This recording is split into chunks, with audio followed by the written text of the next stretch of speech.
मेरी बच्चा लोग? आज हम स्टार्ट करेंगे the first topic of advance Java, that is collection framework. Collection framework, you know about Java. Java is an object oriented programming language. It means when your program starts execution, it creates a number of objects. For what? Your program will create object for what? To keep data in memory. To keep data in memory. देखिए, data का दो जगह management किया जाता है बच्चा। Data का memory में मैनेजमेंट किया जाता है। What is the management? Data add करना, डेटा रिमूव करना, डेटा अपडेट करना, डेटा सर्च करना, डेटा आइटरेट करना, डेटा सॉर्ट करना। ये सब किसमें आता है? मैनेजमेंट में आता है। तो what our program will do? Our program will keep data in memory as well as our program will keep data into database. दो जगह डेटा रखा जाता है। टेम्पररी डेटा रखा जाएगा मेमोरी में, गारंटी है। मेमोरी में डेटा रखे बिना यूजर को डेटा नहीं मिलेगा। यूजर से जो डेटा लिया जाएगा, that data will also be kept into memory before saving into database. और डेटाबेस से जब डेटा लिया जाएगा यूजर को दिखाने के लिए, तब भी डेटा पहले कहाँ आएगा? मेमोरी में आएगा, देन यूजर को शो किया जाएगा। Did you get me? हमारा प्रोग्राम एज वी नो, अभी हम कलेक्शन के बारे में नहीं बता रहे हैं, टॉपिक पे जा रहे हैं। As we know, Java program create objects to keep data in memory. क्या बोला हमने? As we know, Java program create objects. Java का प्रोग्राम क्या करता है? ऑब्जेक्ट क्रिएट करता है। किस लिए? डेटा को मेमोरी में रखने के लिए।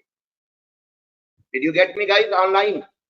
हमारा जो जावा का प्रोग्राम होगा, that program will create objects to keep data in memory. Object Flipkart आप यूज करते हैं, फ्लिपकार्ट में कोई भी प्रोडक्ट आप सर्च करिए, क्या उसकी डिटेल आएगी? ढेर सारे उसी जैसे प्रोजेक्ट की डिटेल आएगी। वो डिटेल डेटा कहां से आएगा? डेटा बेस से। फ्लिपकार्ट का ऐप पहले उसे क्या करेगा?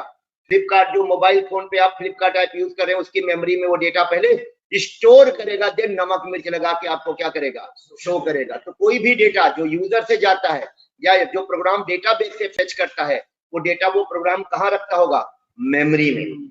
और ऑब्जेक्ट ओरिएंटेड प्रोग्रामिंग में रोहन, डेटा को मेमोरी में रखने के लिए प्रोग्राम क्या क्रिएट करता है? ऑब्जेक्ट क्रिएट करता है।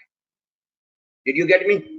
एकदम इसको चाहे तो रट्टा मारे, चाहे जैसे प्रोग्राम डेटा मेमोरी में रखेगा और program data memory data base में। डेटाबेस वाला अगला टॉपिक हमारा JDBC, जावा डेटाबेस कनेक्टिविटी। तो अब मैंने क्या लिखा है? We know Java program create objects to keep data in memory. हमारा जावा का प्रोग्राम क्या करता है? ऑब्जेक्ट क्रिएट करता है डेटा को मेमोरी में रखने के लिए, है ना। और डेटा का मेमोरी में मैनेजमेंट इज वेरी इंपॉर्टेंट। तो management of data in memory is very important.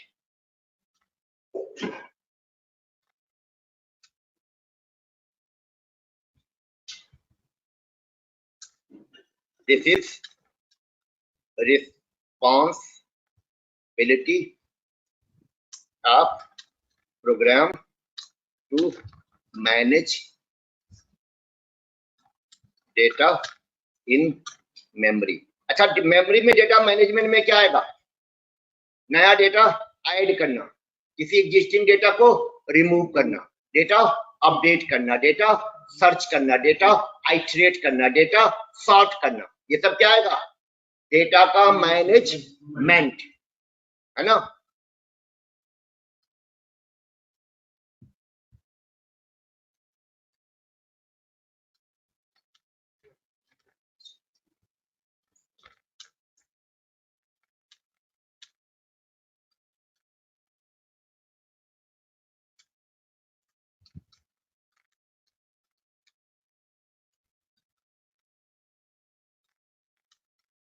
ये सब मैनेजमेंट में आएगा।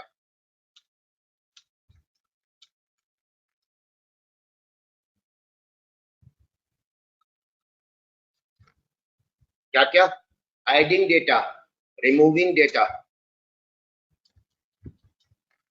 Searching data. डेटा क्या करना बच्चा लोग? सर्च करना,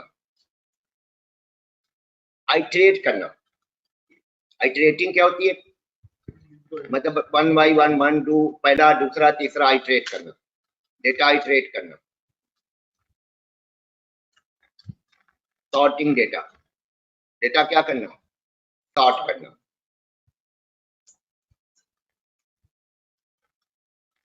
अपडेटिंग डेटा, एक्सेट्रा।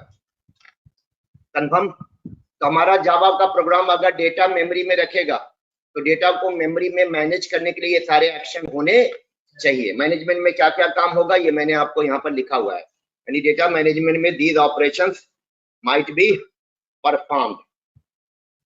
अब क्वेश्चन होगा जब हमारे प्रोग्राम को ये टास्क परफॉर्म करना होगा तो हमारा प्रोग्राम खुद करे या किसी और से करवा दे? दोनों होता था ना। जैसे आपको खेतों में जुताई करनी है, आप खुद कर लीजिए या किसी और से करवा लीजिए, सीधा सा बात है ना। मुझे कार ड्राइविंग नहीं आती, मैं किसी और से करवा ले रहा हूँ, तो सिंपल सा बात है बच्चा। या तो ये काम आप खुद से करिए, हमारा प्रोग्राम खुद से करे या किसी और से करवाए। तुम्हारा प्रोग्राम किसी और से करवाएगा, किससे? कलेक्शन फ्रेमवर्क से।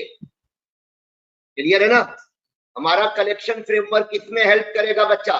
कलेक्शन फ्रेमवर्क एक बना बनाया प्रोग्राम है जो किसमें हेल्प करेगा? डेटा को मेमोरी में मैनेज करने के लिए। तो जावा का प्रोग्राम कलेक्शन फ्रेमवर्क किस लिए यूज करेगा? डेटा को मेमोरी में मैनेज करने के लिए। Our program can use what? Collection framework. अच्छा एक चीज और, पहले एक चीज लिख देता हूं। Collection framework can perform what? Above task.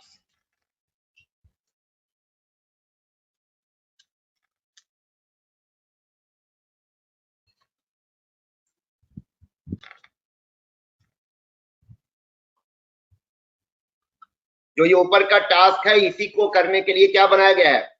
Collection framework बनाया गया। कौन सा टास्क? डेटा ऐड करना मेमोरी में, डेटा रिमूव करना, डेटा सर्च करना, डेटा इटरेट करना, डेटा सॉर्ट करना, डेटा अपडेट करना, एक्सेट्रा। इसके लिए क्या बनाया गया है? Collection framework. फ्रेमवर्क के बारे में मैं क्लियर कर दूं बच्चा, रेडीमेड आर्किटेक्चर को कहते हैं, यानी बने बनाए प्रोग्राम को मान लीजिए आप। रेडीमेड आर्किटेक्चर एक्चुअली फ्रेमवर्क का मतलब होता है। तो collection framework is built to perform above task. तो our program can use what? Collection framework to manage data in where? Memory. तो हमारा प्रोग्राम कलेक्शन फ्रेमवर्क किस लिए यूज करेगा? डेटा को मेमोरी में बच्चा लोग मैनेज करने के लिए।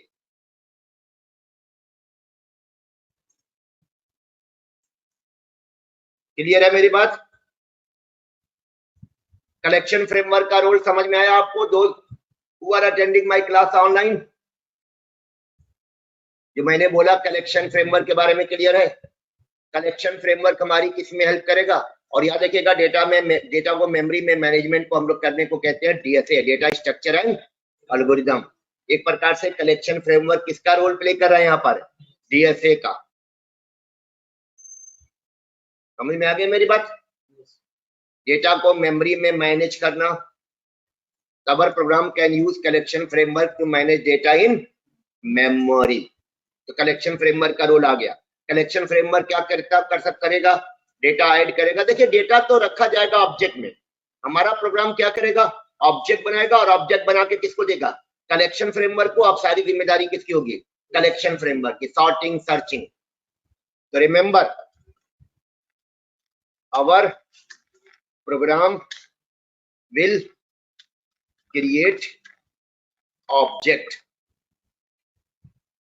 and keep data into object। हमारा प्रोग्राम क्या करेगा? ऑब्जेक्ट क्रिएट करेगा और डेटा कहाँ रखेगा? ऑब्जेक्ट में, मेमोरी में, ऑब्जेक्ट में। और ऑब्जेक्ट को उसको दे दिया जाएगा कलेक्शन फ्रेमवर्क को। अब इस ऑब्जेक्ट में, ऑब्जेक्ट ही तो डेटा हुआ, ऑब्जेक्ट में ही तो डेटा है। इन ऑब्जेक्ट का मैनेजमेंट कौन करेगा? कलेक्शन फ्रेमवर्क करेगा, राइट। फिर से सोचिए, मैंने ऊपर लिखा डेटा मैनेजमेंट, जबकि यहाँ कह रहा हूँ ऑब्जेक्ट मैनेजमेंट, तो बच्चे वही हुई ना। अरे डेटा किसमें है? ऑब्जेक्ट में है। ऑब्जेक्ट का मैनेजमेंट कौन करेगा? कलेक्शन करेगा, है ना। So here collection framework will manage objects. किसको मैनेज करेगा बच्चा? ऑब्जेक्ट बोले तो रेफरेंस ऑफ ऑब्जेक्ट। अगर हम ऑब्जेक्ट की बात करेंगे तो किसकी बात आ जाएगी? Reference of object. यानी हमारा प्रोग्राम ऑब्जेक्ट बना के किसको देगा? कलेक्शन को देगा। आइए मैं आपको दिखाता हूं, एक डेमो दूंगा। डेमो से समझ में आएगा कि हमारे प्रोग्राम ने कलेक्शन का यूज किया कि नहीं किया।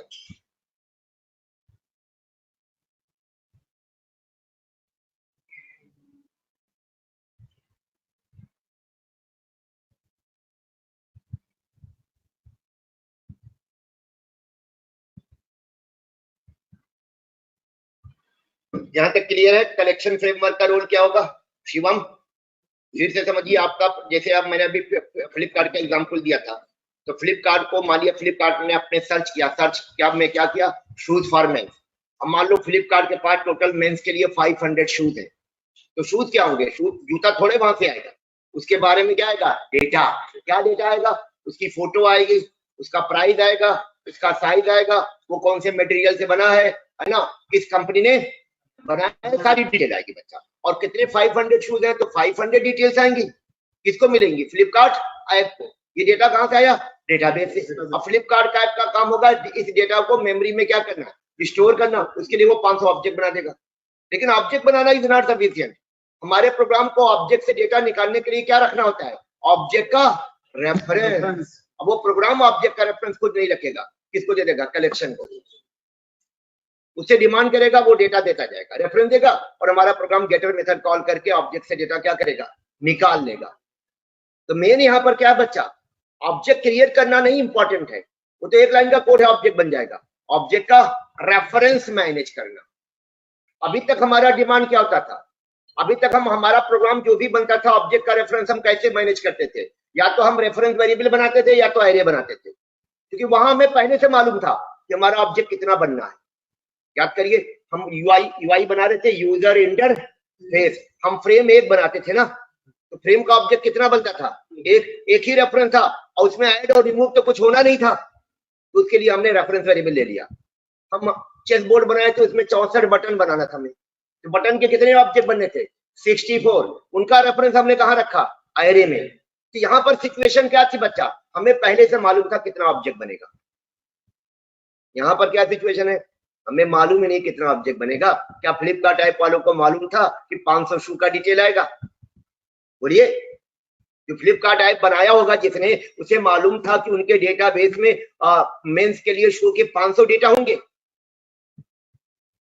बताइए, फिर उन्होंने जो ऑब्जेक्ट बनवाया, ऑब्जेक्ट तो लूप से बन जाएगा, लूप से बन जाएगा, एक लूप चला देंगे जो ऑब्जेक्ट बना देगा। ऑब्जेक्ट में जो डेटा रखा जाएगा बच्चा, वो भी रख दिया जाएगा, डेटाबेस से आ रहा है, लेकिन ऑब्जेक्ट का रेफरेंस, क्योंकि रेफरेंस के बिना ना तो ऑब्जेक्ट रिमूव होगा, ना तो ऑब्जेक्ट को सर्च किया जा सकेगा।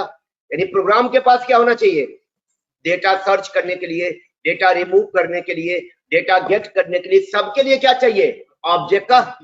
And that reference will be managed by collection framework. उसी को हम कहेंगे डेटा मैनेजमेंट। क्यों? क्योंकि अगर वो नहीं होता फिर हमारा डेटा कैसे मैनेज होता? ऑब्जेक्ट बन गया, हमारे पास ऑब्जेक्ट का रेफरेंस नहीं होता। एक पॉइंट और लिख देता हूं आप लोगों को, तब आगे मैं डेमो दिखाता हूं।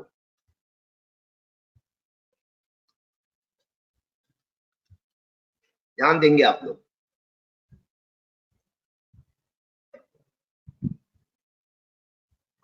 ये सब कॉन्सेप्ट है, कॉन्सेप्ट एकदम समझना पड़ेगा आप लोगों को।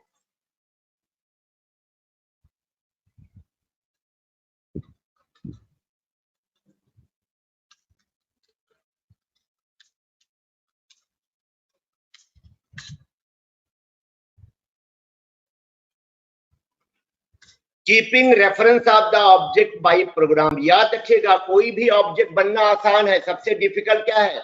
ऑब्जेक्ट का रेफरेंस मैनेज करना, है ना, रखना।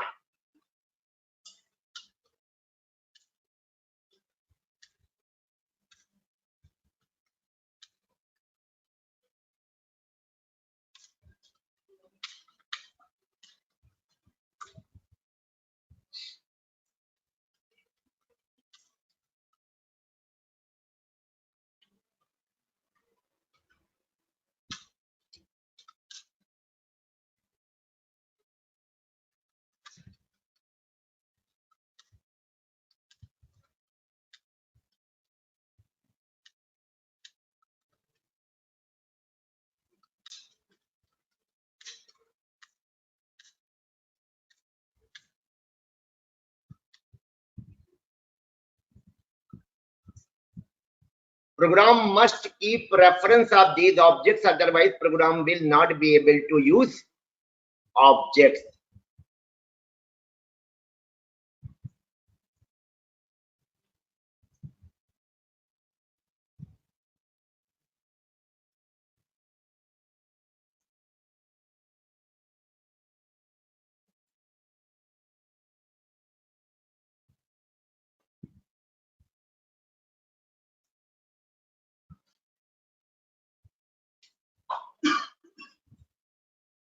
The program must keep reference of these objects, otherwise program will not be able to use these objects. In objects को प्रोग्राम यूज नहीं कर पाएगा। प्रोग्राम के पास क्या ऑप्शन है ऑब्जेक्ट का रेफरेंस रखने के लिए?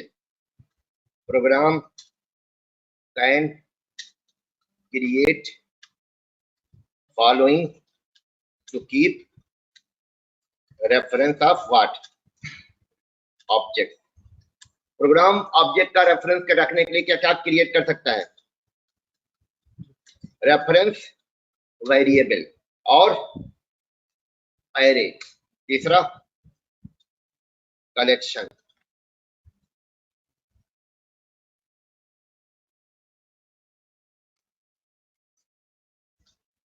तो प्रोग्राम ऑब्जेक्ट का रेफरेंस रखने के लिए क्या क्या यूज कर सकता है भाई?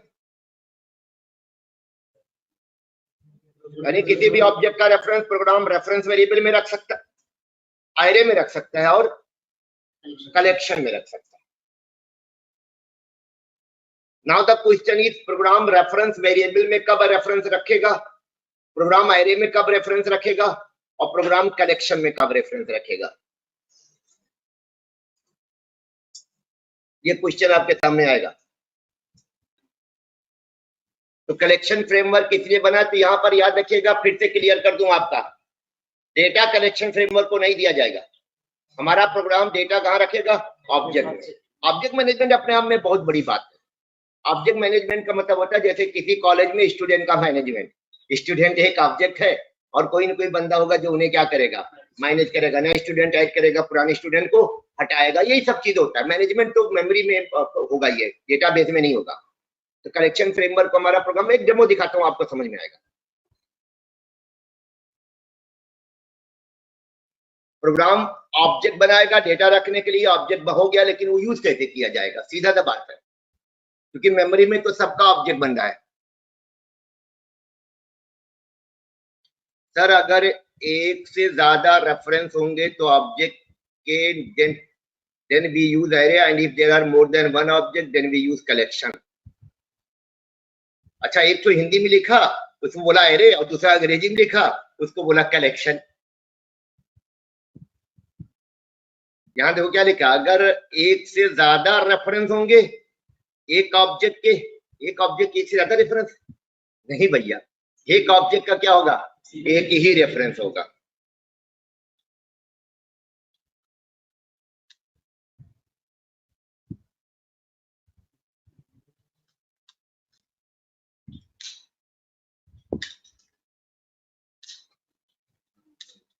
अगर प्रोग्राम सिंगल ऑब्जेक्ट बनाए बच्चा, कितना ऑब्जेक्ट?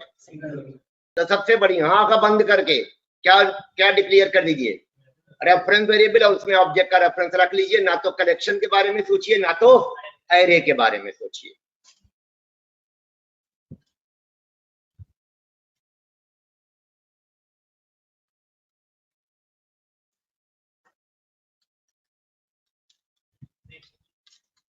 फिक्स।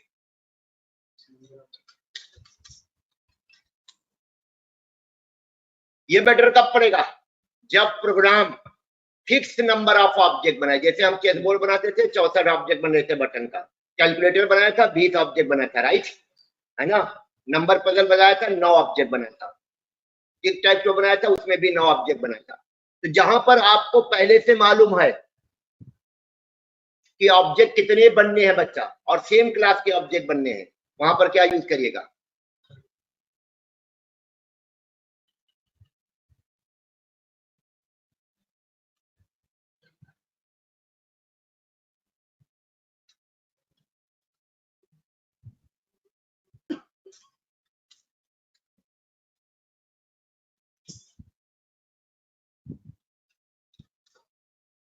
कलेक्शन कब यूज करेगा programme? when program is creating variable number of objects। variable number of objects मतलब जिसमें नंबर ऑफ ऑब्जेक्ट कितने बनेंगे पहले से आपको नहीं मालूम है एज अ प्रोग्रामर। अगर आपको एज अ प्रोग्रामर नहीं मालूम है तो आपका प्रोग्राम अब किसकी हेल्प ले ले? कलेक्शन की। यानी वो जिम्मेदारी किसको सौंप दे? एरे में क्या होगा प्रॉब्लम? एरे में आपको खुद की एल्गोरिदम लिखनी पड़ेगी मैनेजमेंट के लिए। हियर लिख देता हूं, here you will have to write algorithm to what? manage objects। और यहां पर क्या होगा? algorithm क्या है? प्री डिफाइंड है। यहां पर आपको algorithm नहीं लिखनी है, algorithms are predefined। here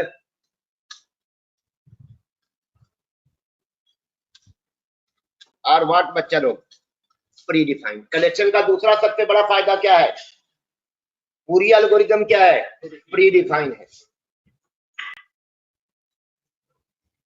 तो एरे और कलेक्शन में एक डिफरेंस हो रहा है बच्चा। अगर आपका प्रोग्राम एरे यूज करता है एलिमेंट मैनेज करने के लिए, ऑब्जेक्ट का रेफरेंस मैनेज करने के लिए, तो आपको एल्गोरिथम खुद की लिखनी पड़ेगी। जैसे नया एलिमेंट ऐड करना है उसके लिए कोड लिखना पड़ेगा, रिमूव करने का कोड लिखना पड़ेगा, सर्च करने का कोड लिखना पड़ेगा, आइटरेट करने का कोड लिखना पड़ेगा, है ना, सॉर्ट करने का। If your program is keeping object into where? Array.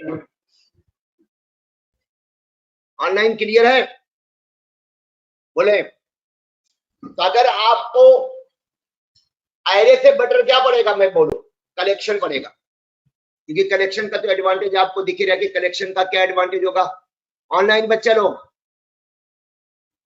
Clear है? अंकित समझ में आया बच्चा? और अंकित एक चीज मैं आपको कंफर्म करूं बच्चा, अंकित, एक ऑब्जेक्ट का एक ही रेफरेंस होता है। तो आपने जो ये पॉइंट लिखा है, अगर एक से ज्यादा रेफरेंस होंगे एक ऑब्जेक्ट के, then remember one object has only one reference. आपके कॉलेज में आपका एक ही क्या होगा? रोल नंबर होगा, दो रोल नंबर नहीं होगा। ओके एवरीवन, अंकित क्लियर है बच्चा? बट ट्राई अच्छा किया तुमने यार, कम से कम कोशिश तो किया। पहला काम है आज के जमाने में क्या करना? ट्राई करिए, चाहे गलत चाहे सही, तभी तो इम्प्रूवमेंट होगा। तभी तो मैं बता पाऊंगा कि यहाँ पर आप गलत है। जब आप बोलोगे नहीं तो कैसे पता चलेगा कि आपने सही कहा कि गलत कहा? ट्राई करना चाहिए। रोहन ट्राई करता है, ठीक है, मैं उसको समझाता हूँ, समझ में आता है, फिर चीजें ट्राई करना चाहिए बच्चा। आपको बोलना ही पड़ेगा कि जैसे ही मुझे पता चल जाए कि आप कहाँ गलती कर रहे हो, कहाँ गलती नहीं कर रहे हो, है ना। तो ये चीज आप घबराइएगा मत, शर्माइएगा मत कि रेहान साहब डांट देंगे या फिर बोलेंगे यार तुमको ये भी नहीं पता। वो अलग बात हो गई।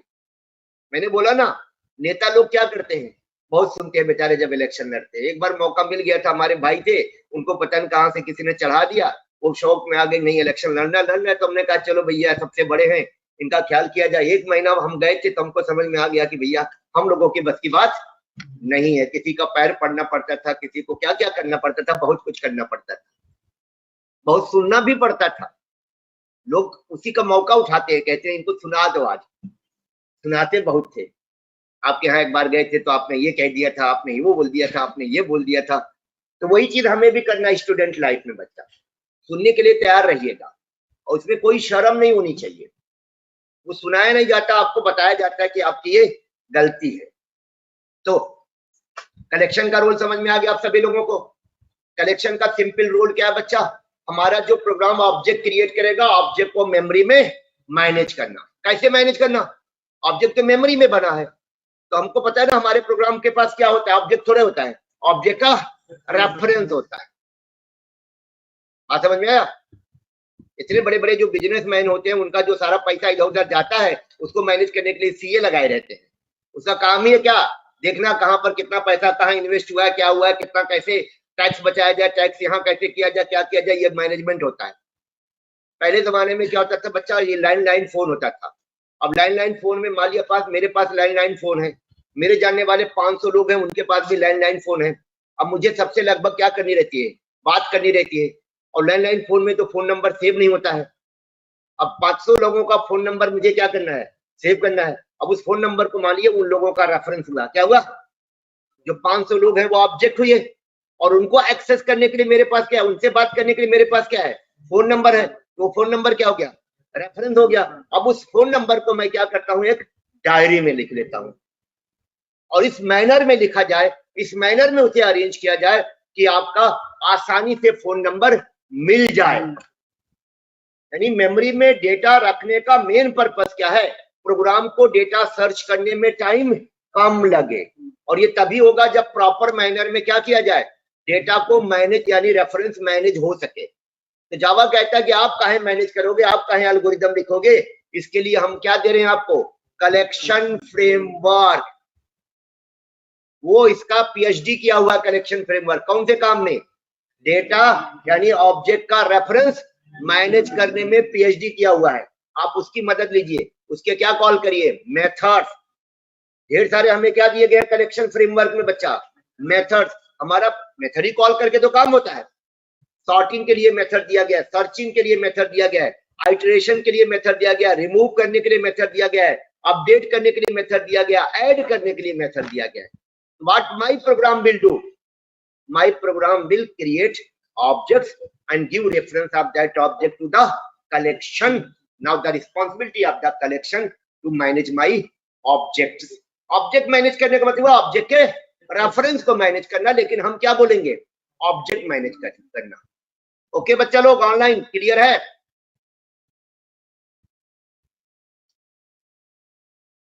सभी लोग बताएं,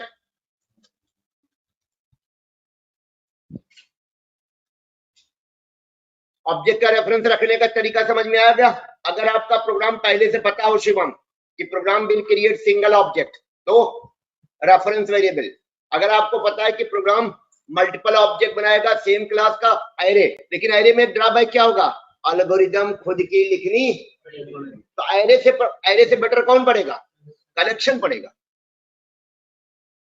इसका मतलब एरे वाली सिचुएशन में भी क्या यूज करिएगा, कलेक्शन। अगर मैनेज करना है, अगर क्या करना है, अगर सिर्फ सर्च करना है, सर्च समझते ना, सिर्फ लेना है, रिमूव नहीं करना है, तब तो बेटर कौन पड़ेगा, एरे पड़ेगा। जैसे हम लोग जब यूज कर रहे थे अपना प्रोग्राम बना रहे थे कैलकुलेटर, तो इसमें हम क्या करते थे, बटन को केवल बार बार क्या कर रहे थे, यूजे तो कर रहे थे ना। क्या नई बटन ऐड कर रहे थे, नहीं। क्या पुरानी बटन को हटा रहे थे, नहीं। क्या उनको सॉर्ट कर रहे थे, नहीं। कंफर्म है। इसका मतलब हुआ कि दोनों सिचुएशन में बेटर कौन पड़ेगा, कलेक्शन। चाहे सेम क्लास के फिक्स नंबर ऑफ ऑब्जेक्ट बने, चाहे सेम क्लास के वेरिएबल नंबर ऑफ ऑब्जेक्ट बने, आपका बेटर कौन पड़ेगा, कलेक्शन पड़ेगा।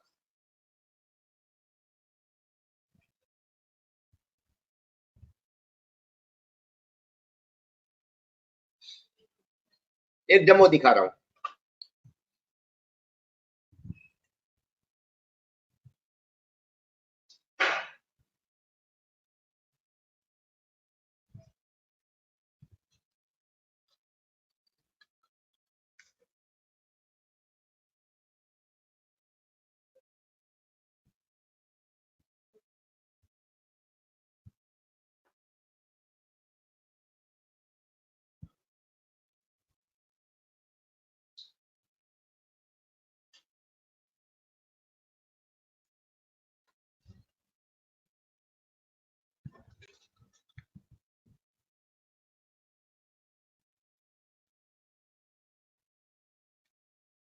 एक मैंने देखिए क्लास बनाई है, क्लास का नाम क्या है?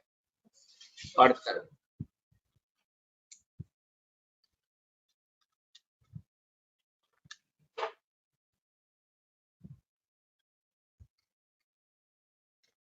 एक मैंने इंस्टेंस वेरिएबल डिक्लेयर किया पर्सन आईडी, PID नाम से। एक मैंने नेम नाम से। एक सिटी नाम से।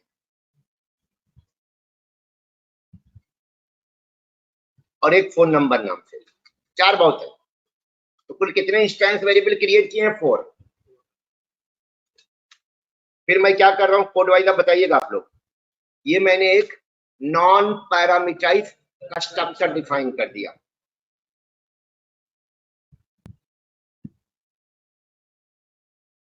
फिर मैंने यहां पर पैरामीटराइज कंस्ट्रक्टर डिफाइन कर दिया। 2 कंस्ट्रक्टर हो गए बच्चा, एक नॉन पैरामीटराइज और एक पैरामीटराइज।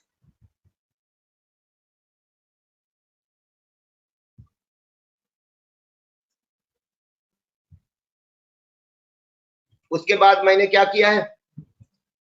गेटर्स एंड सेटर्स बना दिए बच्चा। गेटर्स और सेटर्स का रूल सबको पता होना चाहिए। जो ऑब्जेक्ट बनता है, ऑब्जेक्ट में डेटा चेंज करने के लिए सेटर, और ऑब्जेक्ट से डेटा निकालने के लिए गेटर मेथड्स होते हैं जो हमारा प्रोग्राम कॉल करेगा। Finally I will override one method. कौन सा मेथड? To string. और टू स्ट्रिंग मेथड के बारे में मैंने बहुत डिटेल में आपको बताया था। ये टू स्ट्रिंग नाम का मैंने मेथड क्या किया यहाँ पर अपनी पर्सन क्लास में ओवर राइट किया है। मेरी पर्सन क्लास का स्ट्रक्चर आपको समझ में आ गया। यानी पर्सन क्लास का जो ऑब्जेक्ट बनेगा, that object will be able to hold what? 4 values. क्या क्या स्टोर कर पाएगा? ID of person, name of person, city of person and phone number of person. Confirm है? इसमें गेटर भी है, सेटर भी है, और टू स्ट्रिंग नाम का मेथड ओवर राइट किया। और आपको पता है ये मेथड ऑटोमेटिकली कॉल होता है। और जब ये मेथड कॉल होगा तो क्या रिटर्न करेगा? रिटर्न में लिखा हुआ बच्चा, ये इक्लिप्स ने कोड दे दिया हमको। रिटर्न क्या करेगा? पर्सन का डेटा। क्या डेटा?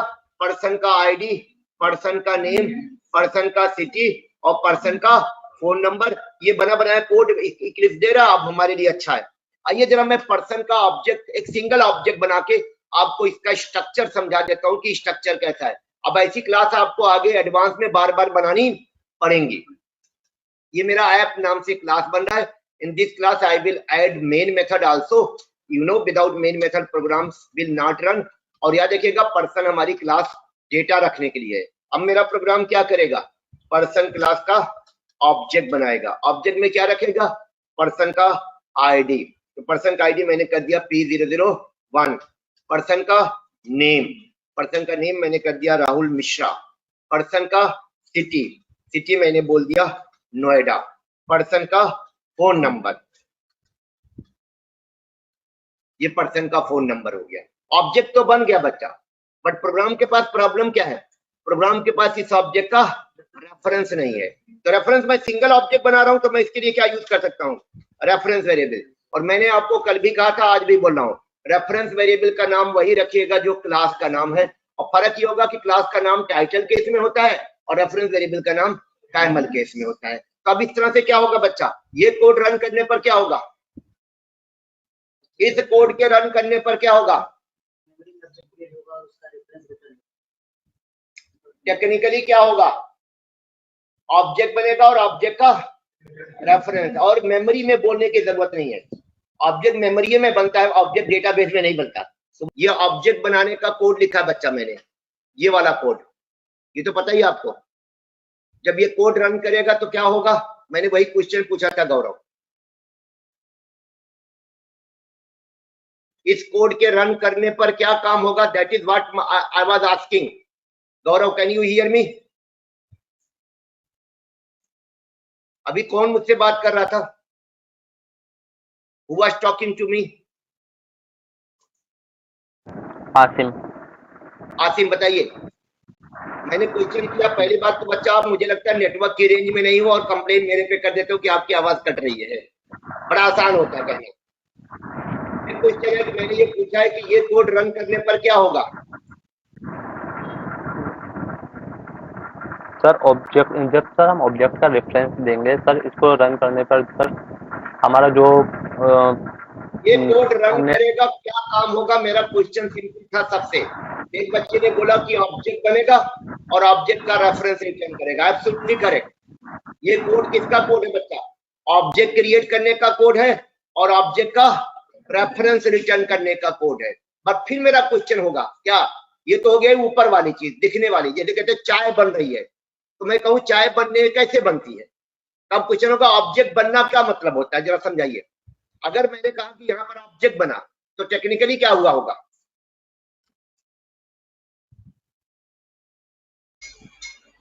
जी बताइए आप, आपका नाम क्या है? इंस्टेंस वेरिएबल को सर वैल्यू असाइन हुई होगी। आप बताएंगे आपका नाम क्या है? और जब मुझसे किया था आप लोगों ने? नहीं। हाँ बताइए बताइए। सबसे पहले सर ऑब्जेक्ट मूव होगा और नहीं, ऑब्जेक्ट बनना टेक्निकली होता क्या है?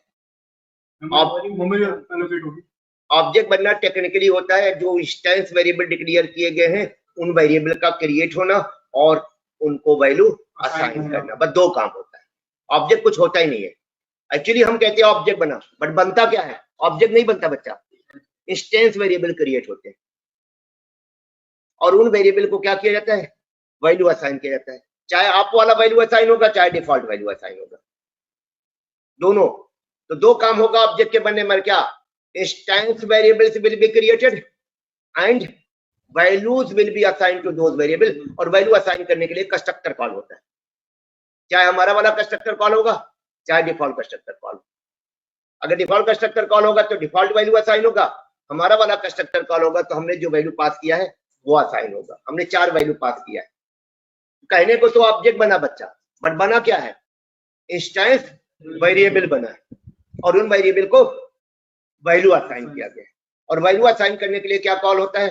कंस्ट्रक्टर कॉल होता है। इसी को कहते हैं ऑब्जेक्ट बनना।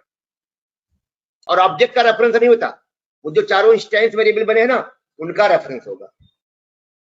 4 इंस्टेंस वेरिएबल मैंने डिक्लेयर किया है, पीआईडी, नेम, सिटी और फोन। उन चारों का एक क्या होगा? रेफरेंस होगा, वही रेफरेंस रिटर्न होगा। और रेफरेंस इंटरनली कहां स्टोर किया जाता है? क्लास कहीं ना कहीं स्टोर करता है, दिस में, THIS, दिस में। और ये जो कोड लिखा है आपने ना, ये कोड नहीं बच्चा, ये कोड नहीं है। रिटर्न जो PID लिखा है, रिटर्न PID नहीं है, रिटर्न दिस डॉट PID है। यहाँ तो खैर दिस लगा ही लगा है। यहाँ पर रिटर्न में जो लिखा हुआ नेम, रिटर्न नेम नहीं है, ये रिटर्न क्या है? दिस डॉट नेम है बच्चा। दिस का जरूरत क्यों पड़ रहा है? क्योंकि जितने ऑब्जेक्ट बनेंगे उतने ही नेम नाम के वेरिएबल बनेंगे, जितने ऑब्जेक्ट बनेंगे उतने ही PID नाम के वेरिएबल बनेंगे, जितने ऑब्जेक्ट बनेंगे उतने ही बच्चा सिटी नाम के वेरिएबल बनेंगे, जितने ऑब्जेक्ट बनेंगे उतने ही फोन नंबर नाम के वेरिएबल बनेंगे। तो क्या अकेले नाम से इन वेरिएबल को एक्सेस किया जा सकता है? अगर गारंटी हो कि PID नाम का क्या बनेगा? एक वेरिएबल बनेगा। अगर गारंटी हो कि नेम नाम का क्या बनेगा? एक वेरिएबल बनेगा। अगर गारंटी हो कि फोन नंबर नाम का एक वेरिएबल बनेगा, तब रेफरेंस का जरूरत नहीं था बच्चा। रेफरेंस का जरूरत क्यों पड़ा इंस्टेंस वेरिएबल में? रेफरेंस का, ऑब्जेक्ट के रेफरेंस का, यानी जितने भी इंस्टेंस वेरिएबल क्रिएट होंगे उनका रेफरेंस का जरूरत पड़ेगा। यानी अगर PID नाम से 4 इंस्टेंस वेरिएबल बने होंगे तो PID के चारों इंस्टेंस वेरिएबल का एक यूनिक क्या होगा? रेफरेंस होगा। क्यों पड़ा जरूरत?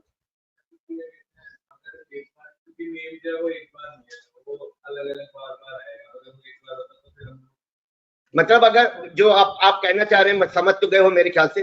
जैसे मेमोरी में क्या होगा बच्चा? अगर 4 ऑब्जेक्ट बने तो PID नाम का कितना वेरिएबल बन जाएगा मेमोरी में? 4। अब आप टेक्निकली अगर आप पढ़े लिखे, मतलब आप चीजें समझ सकते हैं लॉजिकल, जो कि आप इतना पढ़ चुके ही हैं, तो अगर ये PID नाम के 4 वेरिएबल मेमोरी में बने हैं और यहाँ पर मेथड के अंदर कोड क्या लिखा गया है? मेथड के अंदर कोड लिखा गया रिटर्न PID। बताओ जब ये मेथड कॉल किया जाएगा तो इन चारों में से कौन से PID की वैल्यू रिटर्न करेगा? ये तो एम्बिग्यूटी हो जाएगी ना। इसी को रिजॉल्व करने के लिए क्या कॉन्सेप्ट आया था? रेफरेंस का। कॉलेज में रोल नंबर का जरूरत क्यों पड़ा? क्योंकि एक ही नाम का एक से ज्यादा लड़का वहां एडमिशन ले सकता है। ले सकता है नहीं ले सकता है? अगर गारंटी हो कि सबका नेम क्या रहेगा? यूनिक रहेगा, किसी का नाम डुप्लीकेट, तो रोल नंबर की जरूरत नहीं, नाम से उनको आइडेंटिफाई किया जा सकता है। इंस्टेंस वेरिएबल ही एक ऐसा वेरिएबल होता है जिसका बच्चा मल्टीपल कॉपी हो सकता है। लोकल वेरिएबल का हमेशा क्या होता है? सिंगल कॉपी होता है। स्टैटिक वेरिएबल का भी क्या होता है? सिंगल कॉपी होता है। आर्गुमेंट का भी क्या होता है? सिंगल कॉपी होता है। तो जिनका सिंगल कॉपी होगा उनके लिए भैया रेफरेंस का जरूरत। Instance variable are those that can have multiple copies, that's why reference का जरूरत पड़ता है बच्चा। यानी ये कोड नहीं है, ये कोड क्या होगा? This dot PID। अब दिस में क्या रखा जाएगा? जब ये मेथड कॉल किया जाएगा तो जिस ऑब्जेक्ट का क्या दिया जाएगा? रेफरेंस, दिस में वो आएगा। क्लियर है ना? इसका मतलब दिस की हेल्प से इसे पहचाना जा सकेगा। जैसे आप अगर किसी पोस्ट ऑफिस में कोई लेटर ड्रॉप करें तो पोस्ट ऑफिस का कहना क्या है कि लेटर में जो एड्रेस लेटर में जो लिखिएगा केवल टू मत लिखिएगा किसको जा रहा है, टू किस घर में रह रहा है उस घर का क्या लिखना पड़ेगा? एड्रेस भी देना पड़ेगा, क्योंकि केवल नाम से एक्सेस नहीं कर सकते। डिड यू गेट मी? इसलिए किसका जरूरत पड़ता है बच्चा? इंस्टेंस वेरिएबल का, सॉरी रेफरेंस का। और वो रेफरेंस इंटरनली कोड में कहां रखा जाता है? दिस में। दिस देखिए यहाँ यूज किया गया मैनुअली, क्यों? कंपाइलर यूज नहीं करेगा। कंपाइलर कहता अगर मुझे उसी नाम से लोकल वेरिएबल मिल जाएगा तो मैं फिर दिस यूज नहीं करूंगा। यहाँ पर देखिए PID की वैल्यू को मुझे क्या करना था? इस PID को असाइन करना था। अब ये PID कौन सा PID है? जिसकी मल्टीपल कॉपी हो सकती है, यानी जो हमारा इंस्टेंस वेरिएबल है। और ये PID की सिंगल कॉपी होगी, ये लोकल है। तो हमें करना क्या था? हमें इस PID की वैल्यू को इस PID को असाइन करना था। डिड यू गेट मी? तो इसके लिए यहाँ क्या लिखा गया है? This dot PID। और ये आप लिखोगे, कंपाइलर नहीं, क्योंकि कंपाइलर प्रायोरिटी किसको दे देता है? लोकल को। अगर आप ये वाला कोड दिस हटा दें तो इसका मतलब क्या हुआ? अब इसी PID की वैल्यू को इसी PID में क्या कर दिया जाएगा? असाइन कर दिया जाएगा। और देखना है तो दिखा देता हूं आपको।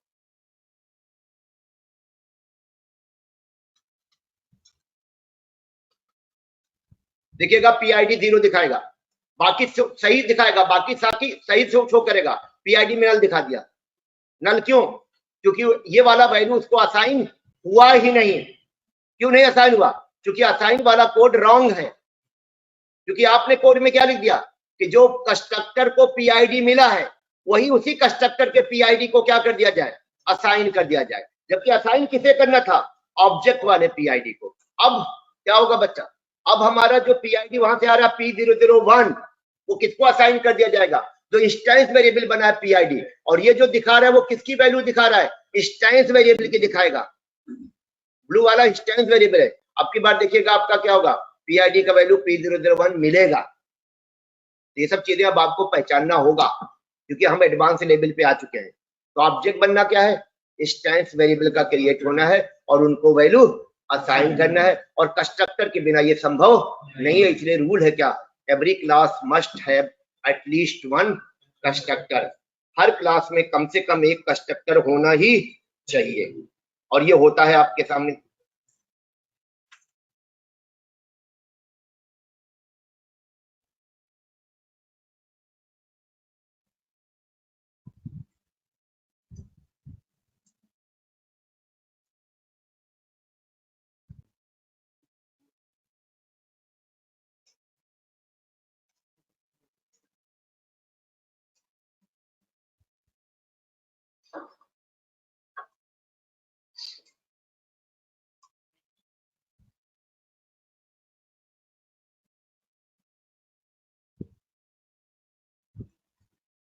अब यहां पर एक चीज और समझ लें आप लोग टेक्निकली, क्योंकि हमारा पर्सन, ये जो पर्सन नाम से इंस्टेंस रेफरेंस वेरिएबल बना, इसमें क्या स्टोर हुआ है? वही ऑब्जेक्ट का रेफरेंस। ऑब्जेक्ट का रेफरेंस बोलिएगा, जबकि रेफरेंस ऑब्जेक्ट का नहीं है। वो जो 4 वेरिएबल बनेंगे कौन कौन से? PID, नेम, फोन और सिटी, उनका रेफरेंस होगा। इस पर्सन नाम के वेरिएबल में स्टोर है। और जब हम यहाँ पर system.out.println लिख देंगे ना, तो पर्सन एक क्या है? रेफरेंस वेरिएबल कहता है। और इस वेरिएबल में क्या स्टोर है? उन्हीं ऑब्जेक्ट, उन्हीं चारों को क्या बोलते हैं? ऑब्जेक्ट। ऑब्जेक्ट का रेफरेंस स्टोर है। जावा कहता है कि हम रेफरेंस शो नहीं करते। जावा में बच्चा ऑब्जेक्ट का रेफरेंस शो करना अलाउड नहीं है। इसलिए जावा का कंपाइलर क्या करता है? आपके इसके आगे कमांड की एंट्री कर देता है। यानी हमने लिखा है पर्सन, पर्सन क्या है? Reference variable. रेफरेंस वेरिएबल में क्या रेफरेंस रखा है और रेफरेंस शो नहीं होगा, तो ये कमांड कंपाइलर बदल दिया। कंपाइलर ने क्या डाल दिया, %toString। अब क्या रिटर्न होगा, तो अब क्या डिस्प्ले होगा, toString मेथड जो रिटर्न करेगा। toString मेथड क्या रिटर्न करेगा, उन्हीं चारों वेरिएबल की वैल्यू नमक मिर्च लगा के जो मैंने आपको दिखाया है। अगर मैं ये कोड ना लिखता बच्चा, मैं सीधे सीधे ये कोड लिख देता, तभी ये कोड दोनों बराबर है।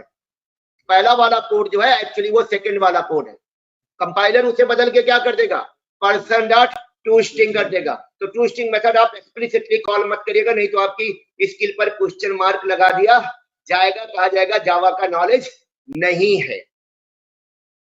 toString मेथड हमारा ऑब्जेक्ट क्लास का मेथड है, जो मैंने पर्सन क्लास में क्या कर दिया है, ओवरराइड कर दिया है।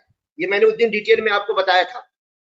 देखिए दोनों का रिजल्ट सेम आ रहा है ना, और ये आउटपुट जो पहले वाले का आया है कंफर्म है, ये कोड कहां लिखा गया है, toString मेथड में। और कोई भी मेथड बच्चा जब तक कॉल नहीं होता तब तक वो अपना आउटपुट रिटर्न तो नहीं करेगा ना, इसका मतलब गारंटी है इस कोड में क्या हुआ होगा, toString मेथड कॉल हुआ होगा, क्योंकि ये कोड किसमें लिखा गया इस तरह से रिजल्ट रिटर्न करने का, toString मेथड में, एज यू कैन सी। चलिए इस मेथड को मैं कमेंट कर देता हूं।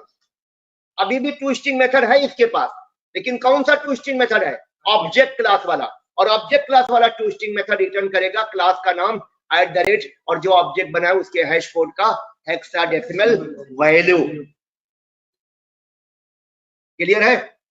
toString मेथड बच्चा हर क्लास के पास होता है, because it is a method of object class, and object class is super most class, यानी every class inherits the property from the object class. Java में जितनी क्लासेस होती हैं बच्चा, सभी क्लास के पास क्या होती है, ऑब्जेक्ट क्लास की प्रॉपर्टी होती है। यानी ऑब्जेक्ट क्लास के 11 मेथड्स है टोटल, 1 स्टैटिक वेरिएबल है और 1 डिफॉल्ट कंस्ट्रक्टर है। ये इंटरव्यू में अक्सर पूछा जाता है, क्योंकि ये रूट क्लास है तो इतना जानकारी आपको होना चाहिए। It has 11 methods, 1 static block and 1 default constructor. Method का नाम भी पूछा जा सकता है, आप नहीं कह सकते कि नहीं मालूम, क्योंकि वो मेथड कहीं ना कहीं आपको बार बार यूज करना पड़ेगा, है ना। तो बीच बीच में कभी कभी याद कर लिया करिएगा कि एक toString नाम का मेथड है, एक हैश कोड नाम का मेथड है, एक इक्वल्स नाम का मेथड है, एक फाइनलाइज नाम का मेथड है, एक गेट क्लास नाम का मेथड है, एक क्लोन नाम का मेथड है, 3 वेट नाम के मेथड है, एक मतलब वेट मेथड ओवरलोडेड है 3 है, एक नोटिफाई नाम से मेथड है और एक नोटिफाई ऑल नाम से मेथड है। ये 11 मेथड है। Hash code, equals, toString, clone, finalize, है ना, वेट नाम के 3 मेथड, नोटिफाई, नोटिफाई ऑल, और एक मेथड और था इक्वल्स, इक्वल्स। तो toString मेथड यही है। तो कंफर्म हो गया toString मेथड के बारे में, ये तो मैंने आपको वाले टॉपिक में कराया भी था। लेकिन हमारा डिमांड ये नहीं था, हमारा रिक्वायरमेंट क्या था, हम कलेक्शन का यूज दिखाना चाह रहे थे, ठीक है। तो अब मैं कलेक्शन के यूज के लिए क्या करने जा रहा हूं, देखिए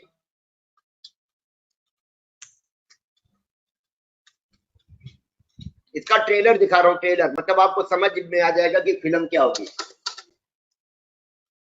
चलिए, ये कोड वाइज मैंने क्या किया है, आप बता सकते हैं बच्चा, आपका नाम क्या है, राहुल। अब बताइए कोड वाइज मैंने क्या किया। स्कैनर क्लास का ऑब्जेक्ट बनाने का कोड लिखा है, उसके कंस्ट्रक्टर में क्या पास किया,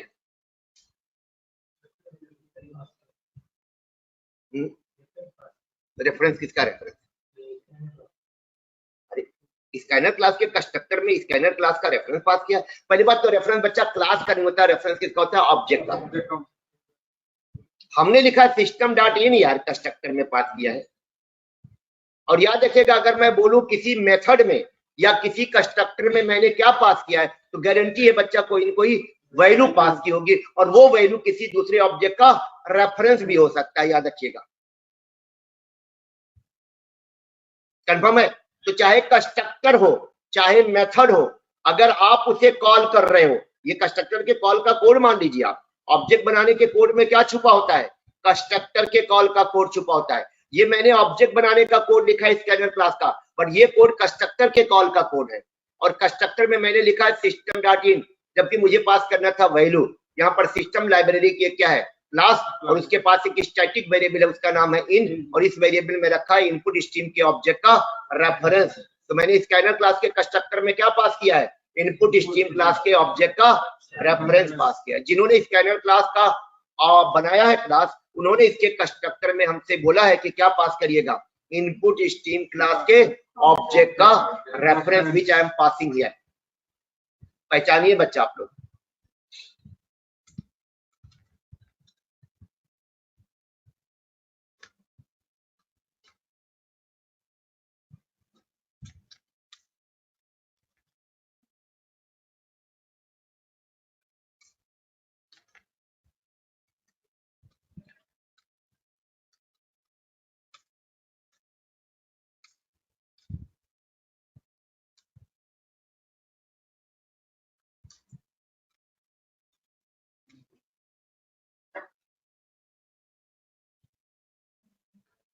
एक मैं मेनू बेस क्या बना रहा हूँ प्रोग्राम, जिसमें मेरा पहला देखिए मेनू आ चुका क्या, ऐड पर्सन, दूसरा आ चुका है रिमूव पर्सन, तीसरा आ चुका है शो पर्सन या सर्च पर्सन, चौथा आ गया शो पर्सन लिस्ट। इतना बहुत है, ठीक है। एक और ले लेता हूं,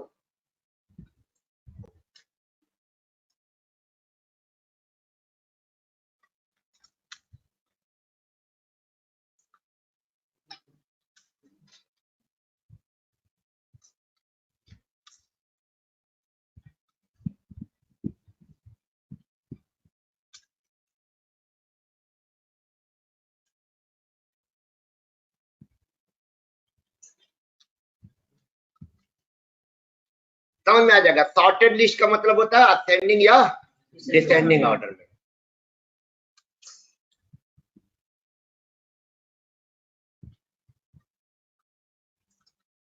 लास्ट मेरा क्या है, एग्जिट।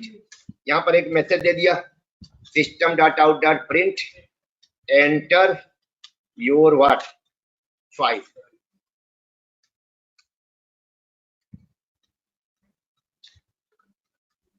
अमित, यहाँ बच्चा एक एरर आ रही है, एरर का कारण बता सकते हैं आप?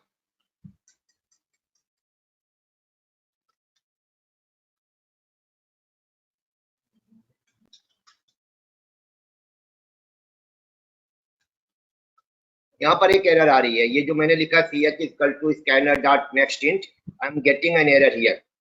What is the reason of error? Error का कारण क्या है, अमित बताएंगे?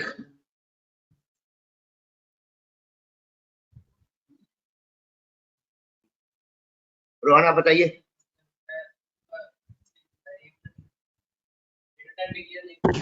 टाइप नहीं, वेरिएबल नहीं डिक्लेयर किया, ch नाम का वेरिएबल डिक्लेयर नहीं किया गया है। तुमको इतना भी नहीं मालूम है अमित, एरर क्यों आ रही है? ठीक है, हमने ch नाम से क्या डिक्लेयर कर दिया, वेरिएबल। अब यूजर अपना जो चॉइस डालेगा, चॉइस इसी वेरिएबल में क्या मैं कराऊंगा, स्टोर। अगर मेरा चॉइस क्या हुआ 1, इसका मतलब क्या हुआ, मुझे पर्सन ऐड करना है मेमोरी में। ये सब कहाँ हो रहा है बच्चा, पर्सन ऐड करने मतलब किसी पर्सन का डेटा मेमोरी में रखना है। कहाँ रखूंगा, जो मैंने पर्सन क्लास बनाई है उसके ऑब्जेक्ट में। कंफर्म है?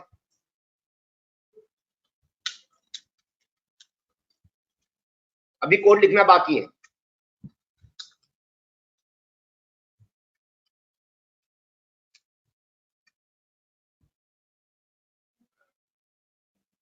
ये वाले में क्या जाएगा, किस चीज का कोड होगा, पर्सन को, यानी जो पर्सन का ऑब्जेक्ट बना है उसको कलेक्शन में से हटाने का।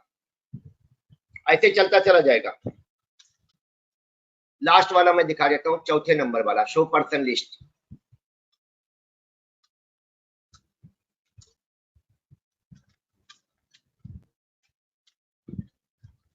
सारे पर्सन की लिस्ट शो करने के लिए।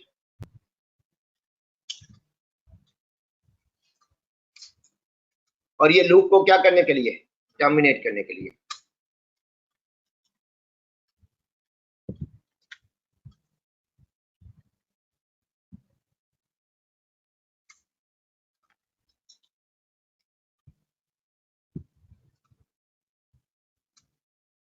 ठीक है। अब क्वेश्चन होगा कि पर्सन का डेटा कहाँ जाएगा, ऑब्जेक्ट में जाएगा।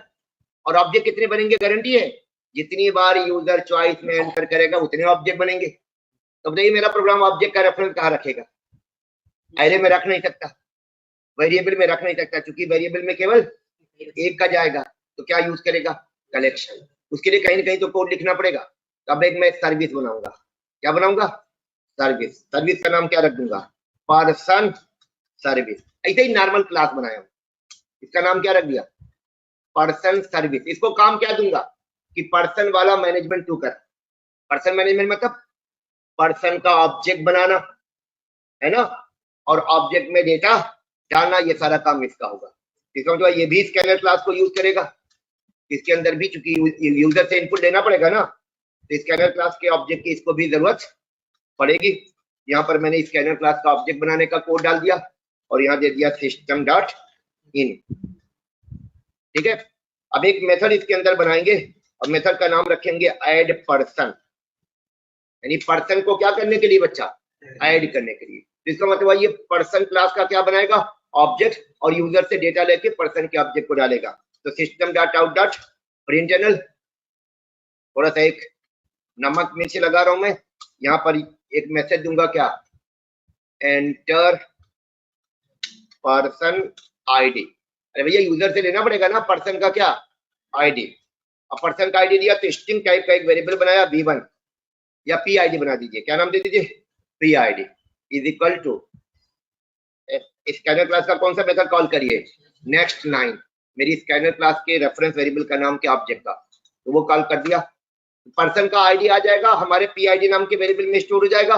फिर मैं क्या एक्सेप्ट कराऊंगा, पर्सन का नेम, नेम नाम के वेरिएबल को असाइन हो जाएगा। फिर मैं क्या एक्सेप्ट कराऊंगा, पर्सन का सिटी, सिटी नाम के वेरिएबल को असाइन हो जाएगा बच्चे लोग। फिर मैं क्या कराऊंगा, पर्सन का फोन एक्सेप्ट कराऊंगा। ये मेमोरी में होगा सब कुछ, और ये फोन नाम के वेरिएबल को क्या कर दिया, असाइन कर दिया। लेकिन ये वेरिएबल का डेटा कहाँ जाना चाहिए, ऑब्जेक्ट में, ये तो लोकल वेरिएबल है। इसके लिए अब मैं क्या, मेरा प्रोग्राम क्या करेगा, पर्सन क्लास का क्या बना देगा, ऑब्जेक्ट। ये ऑब्जेक्ट बनाने का कोड है। इसके कंस्ट्रक्टर में चारों वैल्यू पास कर दीजिए, पी आईडी, नेम, सिटी और फोन, चारों वैल्यू कंस्ट्रक्टर का पास कर दिया। अब वही को होगा काम। अब इसका रेफरेंस किसको मिलेगा, लोग याद रखिएगा, रेफरेंस वेरिएबल में रख रहा हूं। इसका मतलब दोबारा जब ये मेथड कॉल होगा ना, तो दूसरे ऑब्जेक्ट का रेफरेंस आ जाएगा, पहले का हट जाएगा। तो रेफरेंस गलत जगह रखा गया। रेफरेंस कहां देना पड़ेगा आपको, कलेक्शन में देना पड़ेगा बच्चा। तो ऊपर मैं क्या क्रिएट कर देता हूं, एक कलेक्शन। देखिए कितना आसान है। कलेक्शन के लिए हमें क्लास दी गई है एरे लिस्ट नाम से बच्चा, और यहां पर बताना पड़ेगा कि इसमें क्या रखना है, पर्सन के ऑब्जेक्ट का रेफरेंस, एंगुलर ब्रैकेट के अंदर इसको टाइप पैरामीटर कहते हैं, ये मैं अभी लिखवाऊंगा आपको। और मैंने यहां पर रेफरेंस वेरिएबल का नाम क्या रख दिया, इसके person list is equal to new of object में बना रहा हूं। बस एक्स्ट्रा चीज आपको क्या दिख रहा होगा इसमें, एंगुलर ब्रैकेट के अंदर जो हमने पर्सन लिख दिया, बस इसको कहते हैं हम लोग टाइप पैरामीटर। ये मैं आपको जब कलेक्शन वाला टॉपिक समझाऊंगा तब वहां बताऊंगा, अभी तो मैं केवल क्या दे रहा हूं, डेमो। अब मेरा प्रोग्राम क्या करेगा, ये सर्विस ने क्या किया, पर्सन का ऑब्जेक्ट बनाया, रेफरेंस अभी कहाँ है, रेफरेंस वेरिएबल में। अब किस में डालना है, कलेक्शन में। तो इसका एक मेथड है किस नाम से, ऐड, और रेफरेंस वेरिएबल का नाम दे दीजिए। तो अब ये ऐड मेथड क्या करेगा, जो पर्सन वाले रेफरेंस वेरिएबल में बच्चा ऑब्जेक्ट का रेफरेंस रखा है उसको इसको दे देगा कलेक्शन में, यानी डायरी में चला गया, डायरी में लिख दिया गया, और डायरी में अनलिमिटेड जाएंगे बच्चा। और यहां मैसेज दे दीजिए क्या, system dot out dot println person has been added what successfully. एक मेथड मुझे और बनाना पड़ेगा दिखाने के लिए, क्या करने के लिए, तभी तो मैं कंफर्म हो पाऊंगा। तो पब्लिक वॉइड शो लिस्ट है ना, थोड़ा मेथड का नाम मीनिंगफुल रखिएगा टाइटल के इसमें।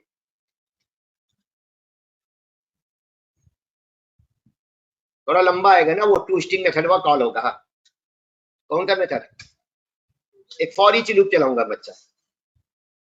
फॉर ईच के बारे में पता होगा, पर्सन कोलन, और ये पर्सन के ऑब्जेक्ट का रेफरेंस कहां से मिलेगा मुझे, पर्सन लिस्ट में। तो पर्सन लिस्ट में क्या रखा गया बच्चा, पर्सन के जितने ऑब्जेक्ट मेरा प्रोग्राम बनाएगा उनका रेफरेंस।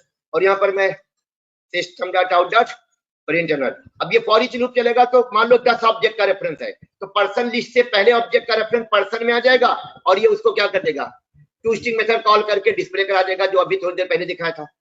अब आइए आप अपने मेनू में आइए, यहाँ पर एक ऑब्जेक्ट और बना लें आप। कौन सा ऑब्जेक्ट? जो अभी हमने बनाई है, कौन सी क्लास? Person service. तो पर्सन सर्विस का हमने एक ऑब्जेक्ट बना दिया, new of what, person service. और रेफरेंस वेरिएबल का नाम क्या कर दीजिएगा, लुक स्मॉल में। और यहाँ पर कौन सा मेथड कॉल कर दीजिए, पर्सन सर्विस का अभी भी बनाया है पर्सन सर्विस के अंदर बच्चा, बताइए कौन सा मेथड, ऐड पर्सन। और शो करने के लिए कौन सा बनाया है, शो पर्सन। तो person service dot what, show person list. चलिए रन करा के देखते हैं। मेनू आ चुका आपके पास, इंटर योर चॉइस 1। मैसेज क्या गया, inter person ID, person name, person city, person phone number. Message क्या गया, person had been aided successfully. देखना चाहते हैं 4 नंबर पे क्लिक करिए, आया कि नहीं आया? फिर आइए एक पर्सन ऐड करिए, देखिए अनलिमिटेड है, एरे से पॉसिबल नहीं था, रेफरेंस वेरिएबल से भी पॉसिबल नहीं था बच्चा। अगले पर्सन का P002,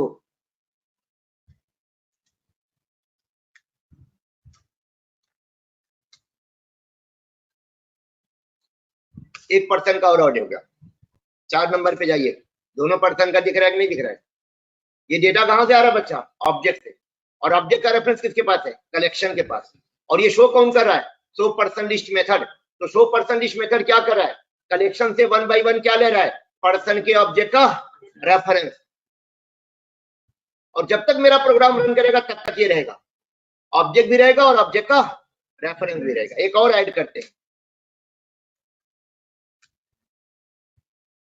कोई नहीं, जो चला गया चला गया।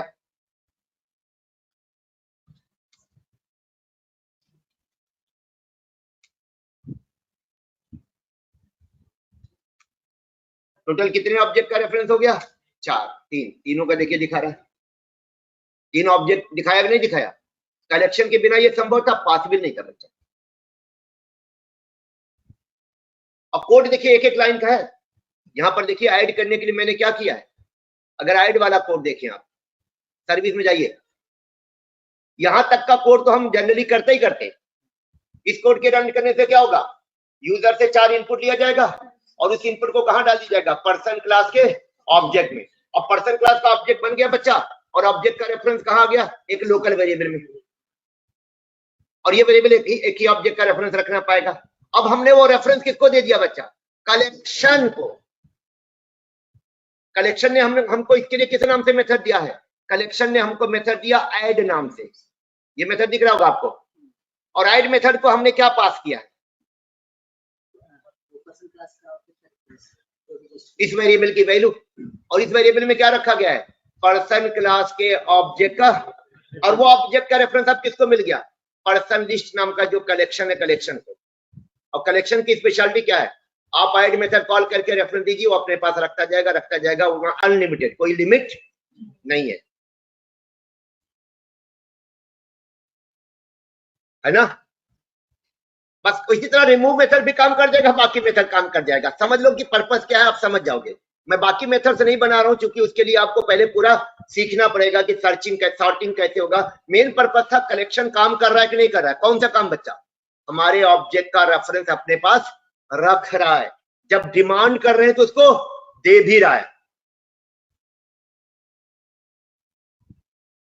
हम सर्च भी कर सकते हैं, अभी मैं सर्च का अननेसेसरी कोड लिखना नहीं चाहता, मैं चाहता हूं कि आप सीख जाओ, आप खुद ही लिख दो। इसी तरह से लिख दीजिएगा जाके, और क्या। जैसे मैंने 2 मेथड बना दिए, कौन से 2 मेथड सर्विस के अंदर, एक ऐड पर्सन का और एक शो पर्सन। उसी तरह सर्च पर्सन का बना लीजिएगा, पर्सन आईडी पूछिएगा और उसके बाद मैच करा के देख लीजिएगा कि उस वाला ऑब्जेक्ट कलेक्शन के पास है कि नहीं। अगर होगा तो डेटा शो कर दिएगा, नहीं होगा तो बोलेगा person does not exist, message डाल दीजिएगा। तो कलेक्शन का पर्पस क्लियर है बच्चा लोग ऑनलाइन।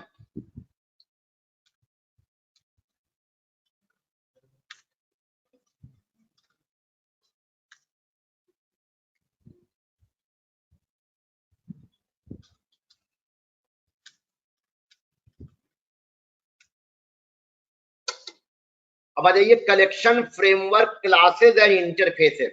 कलेक्शन फ्रेमवर्क में ढेर सारी हमें क्या दी गई हैं, क्लासेस और इंटरफेसेस। और ये क्लासेस और इंटरफेसेस कौन से पैकेज में है, Java dot यूटिल package contains these classes,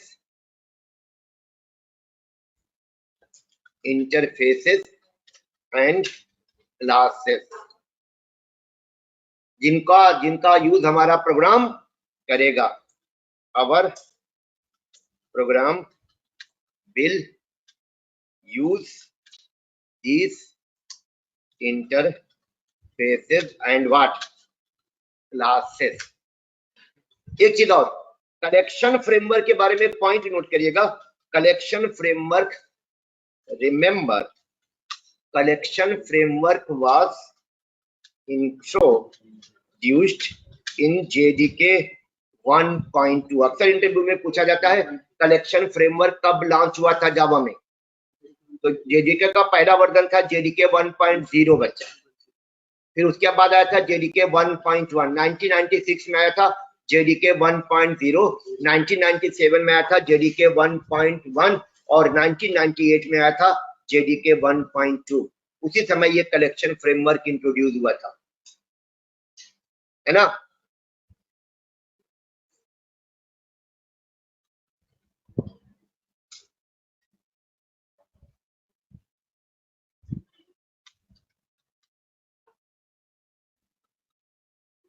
एक नया शब्द यहाँ आएगा जेनेरिक्स। जेनेरिक्स मैं आपको कराऊंगा इन जेडीके 1.5। ये भी एक इंटरव्यू का क्वेश्चन है, इसको जरूर अलग से नोट करिएगा। दो इंटरव्यू क्वेश्चन कलेक्शन में स्टार्टिंग में आपसे पूछ ले सकते हैं, कलेक्शन पे जरूर क्वेश्चन आता है, गारंटी है। कहते हैं जावा में अगर आप अच्छी कंपनी में इंटरव्यू दे रहे हैं तो सवाल ही नहीं उठता कि कलेक्शन ना पूछा जाए, इतनी इंपॉर्टेंट। डेटा स्ट्रक्चर के बिना संभव है क्या कोई प्रोजेक्ट बना पाना, तो डेटा स्ट्रक्चर का एक रोल प्ले कर रहा है। एक मैंने सेकंड पॉइंट जो लिखा क्या, collection framework was made generics. Generics क्या होता है, वो जो एंगुलर ब्रैकेट के अंदर हमने नहीं लिखा था, क्या लिखा था, पर्सन, वही जेनरिक फीचर है। तो कलेक्शन फ्रेमवर्क को जेनरिक कब बनाया गया, जेडीके 1.5। और जेनरिक फीचर मैं आपको कराऊंगा कि जेनरिक फीचर जावा में क्या होता है। तो कलेक्शन के बारे में दो तीन चीजें याद रखिएगा। क्या, it was introduced in JDK 1.2 and it was made generics in JDK 1.5। इसे जेनरिक बनाया गया JDK 1.5 में और इंट्रोड्यूस किया गया था JDK 1.2 में। पर्पस तो बताइए आपको क्या है, management of object in memory. हमारे ऑब्जेक्ट जो प्रोग्राम, जैसे अभी मेरा प्रोग्राम ऑब्जेक्ट बना रहा था ना बार बार, वो देखिए सर्विस वाला मेथड क्या बना रहा था, ऑब्जेक्ट, और ऑब्जेक्ट का रेफरेंस किसको दे रहा था, कलेक्शन को, और कलेक्शन अपने पास रख रहा था। हमने फॉर ईच लूप चला के रेफरेंस लिया। उसी तरह रिमूव का मेथड है, उसी तरह सर्च का मेथड है, उस कंटेंस नाम का मेथड है। किस नाम का, कंटेंस। उसको कॉल करिए, बता देगा कि इसके पास रेफरेंस है कि नहीं है।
तो ये कलेक्शन फ्रेमवर्क में यूज करेंगे आप लोग। जो कलेक्शन फ्रेमवर्क आपको प्रोवाइड कर रहा है उसकी कुछ क्लासेस हैं और इंटरफेसेस हैं।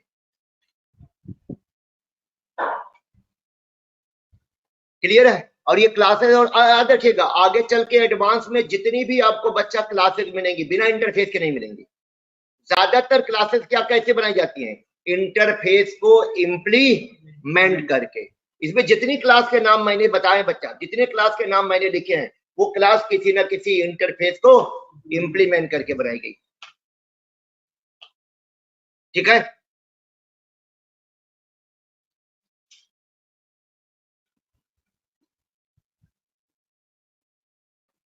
देखिए हायरार्की मुझे मालूम है, लेकिन मजबूरी में मैं डायग्राम बना नहीं पा रहा हूं इस पे, तो मैं वो डायग्राम आप कॉपी में बना लीजिएगा जो मैं आपको दिखा गया हूं। फिक्स है डायग्राम, मालूम है।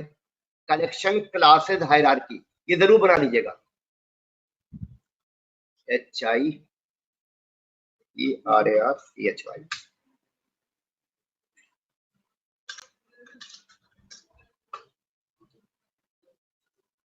ये जो डायग्राम आएगा इसको बना लीजिएगा, कलेक्शन क्लासेस की हायरार्की का।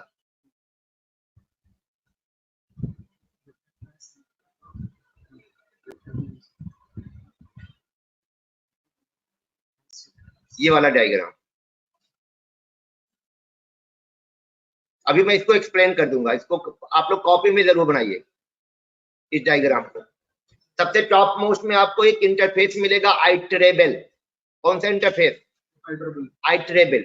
उस इंटरफेस को इनहेरिट करके एक इंटरफेस बनाया गया कलेक्शन, और कलेक्शन को इनहेरिट करके 3 इंटरफेस बनाया गया। कौन सा? लिस्ट, क्यू और सेट। लिस्ट को इंप्लीमेंट करके 3 क्लासेस बनाई गई, अरे लिस्ट, लिंक लिस्ट और वेक्टर। वेक्टर को इनहेरिट करके एक क्लास बनाई गई स्टैक। अब क्यू में आइए, क्यू को इनहेरिट करके एक इंटरफेस बनाया गया डी क्यू, और डी क्यू को इंप्लीमेंट करके एक क्लास बनाई गई प्रायोरिटी क्यू, और डी क्यू को इंप्लीमेंट करके एक क्लास बनाई गई अरे डी क्यू। उसी तरह सेट को देखिएगा आप, सेट, तो सेट में हमारी जो है सेट इंटरफेस को इंप्लीमेंट करके क्लास बनाई गई है हैश सेट, और हैश सेट को इनहेरिट करके क्लास बनाई गई है लिंक्ड हैश सेट, और सेट इंटरफेस को इनहेरिट करके इंटरफेस बनाया गया है सॉर्टेड सेट, और सॉर्टेड सेट को इंप्लीमेंट करके क्लास बनाई गई है ट्री सेट। ये डायग्राम जरूर कॉपी में रखिएगा। अक्सर इंटरव्यू में आपसे कहते हैं जरा कॉपी में डायग्राम बना के दिखाओ कलेक्शन क्लासेस की हायरार्की का। ये मुझे बोर्ड पे बनाना थोड़ा मेरे लिए डिफिकल्ट होता है, तो मैंने कहा नेट से ले लेता हूँ, क्योंकि ये तो बदलेगा ही नहीं। फिक्स है यार, इसे मालूम है कौन किसका चाइल्ड है, कौन किसका इम्प्लीमेंटेशन है। कॉपी में जरूर बना लीजिएगा बच्चा लोग। ये लोग जितने रेड कलर वाले हैं वो सब इंटरफेस हैं। क्या है? इंटरफेस हैं। और जितने ग्रीन कलर वाले हैं वो क्या है? क्लास है। और याद रखिएगा क्लास और इंटरफेस में क्या रिलेशन है? क्लास इंटरफेस को इंप्लीमेंट करता है। क्लास क्लास में क्या रिलेशन है? क्लास क्लास को इनहेरिट करता है। और इंटरफेस इंटरफेस में क्या रिलेशन है? इंटरफेस इंटरफेस को इनहेरिट करता है। तो आप खुदे पता लगा लोगे। जैसे आइटरेबल इंटरफेस को कलेक्शन इंटरफेस ने क्या किया है? इनहेरिट किया है। इसका मतलब collection interface is the child of what? Iterable interface. उसी तरह से लिस्ट, क्यू और सेट ने क्या किया है? कलेक्शन इंटरफेस को इनहेरिट किया है। इसका मतलब हुआ कि लिस्ट, क्यू और सेट का पेरेंट कौन है? कलेक्शन। और ये तीनों क्या है?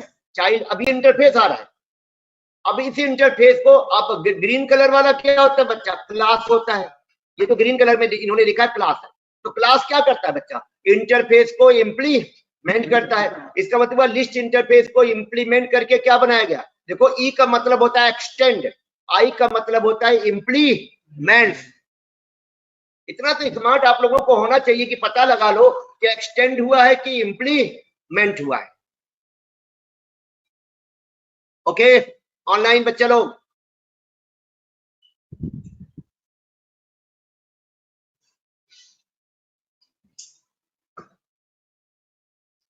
तो टॉप मोस्ट इंटरफेस कौन है बच्चा? आइटरेबल। आइटरेबल के पास एक ही मेथड है, मैं लिखवा दूंगा वो मेथड जब अलग से अभी नोट्स बनाऊंगा। अभी तो मैंने सबके बारे में खाली डायग्राम बनाने को कहा है, क्योंकि एक बार कई जगह मैंने देखा इंटरव्यू में बच्चों से कहा गया हायरार्की का डायग्राम बनाओ, क्योंकि लिमिटेड क्लासेस है। आपको पता होना चाहिए कि कौन किसको इंप्लीमेंट कर रहा है, कौन किसको इनहेरिट कर रहा है बच्चा। जहां ई लिखा है वो एक्सटेंड हुआ, इनहेरिट हुआ, और जहां आई लिखा हुआ है वो इंप्लीमेंट हो गया। इस हायरार्की में एक क्लास ऐसी है जितने दो इंटरफेस को इंप्लीमेंट किया है। आप बता सकते हो वो नाम? फिर से सुनिए, एक क्लास ऐसी है जितने दो इंटरफेस को इंप्लीमेंट किया है। Linked list. Linked list class ने इंप्लीमेंट किया है लिस्ट इंटरफेस को, इंप्लीमेंट किया है डीक्यू इंटरफेस को। इंटरव्यू में पूछा जाता है कौन सी क्लास?